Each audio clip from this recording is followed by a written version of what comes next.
Guys, good morning. Isubukan natin i-DIY itong camshaft oil seal. May tagas na kasi siyang maliit lang naman. Sobrang liit lang niya. Tingnan natin kung kaya pa nating lagyan ng silicone gasket.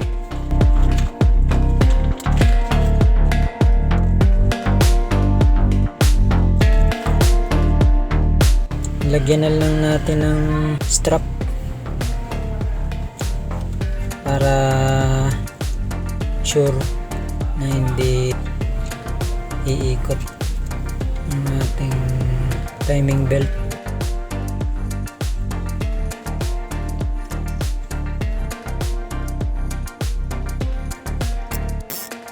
Bago nyo luwagan guys i-timing nyo muna para sigurado kayo. Tanggalin lang natin tong 17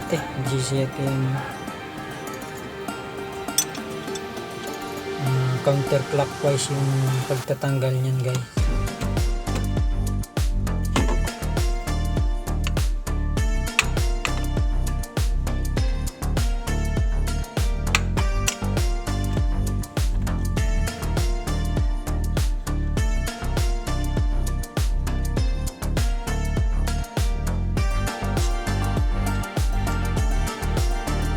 Tapos atakin nyo lang.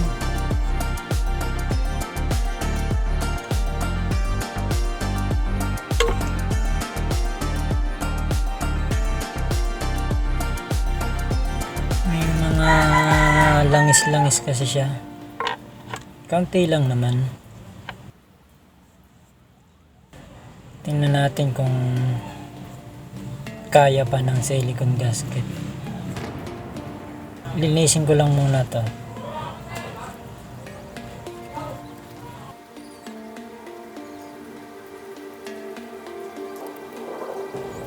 Linisin nyo lang ng maayos para mas maganda yung dikit ng silicone gasket.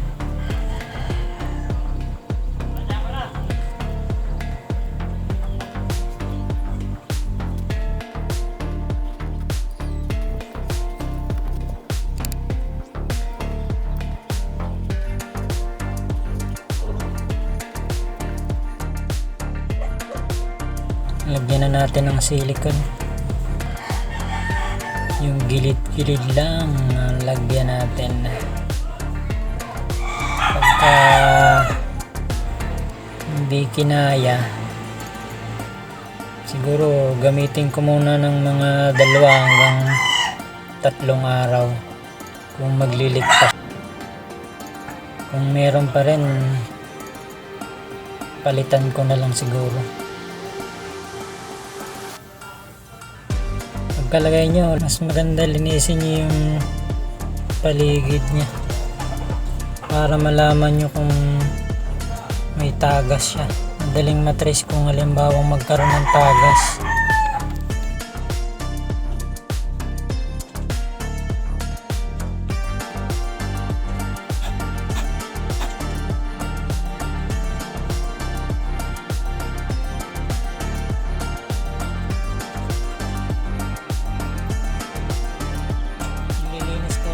Guys, kasi para hindi siya dumikit dun sa camshaft, para pag tinanggal nyo ulit siya hindi siya mahirap tanggalin, malinis lang siya.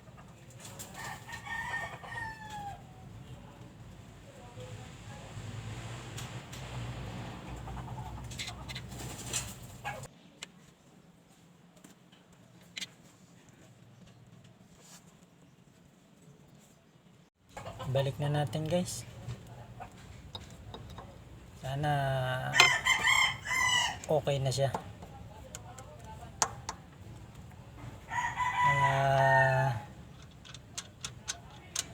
Less gastos tayo.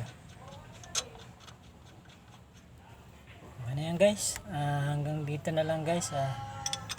DIY lang yan Maraming salamat guys sa panonood. Kung nagustuhan nyo, paki-like naman and subscribe mo naman ng channel ko. Para pag may DIY tayo, kaya nating i-DIY, DIY natin.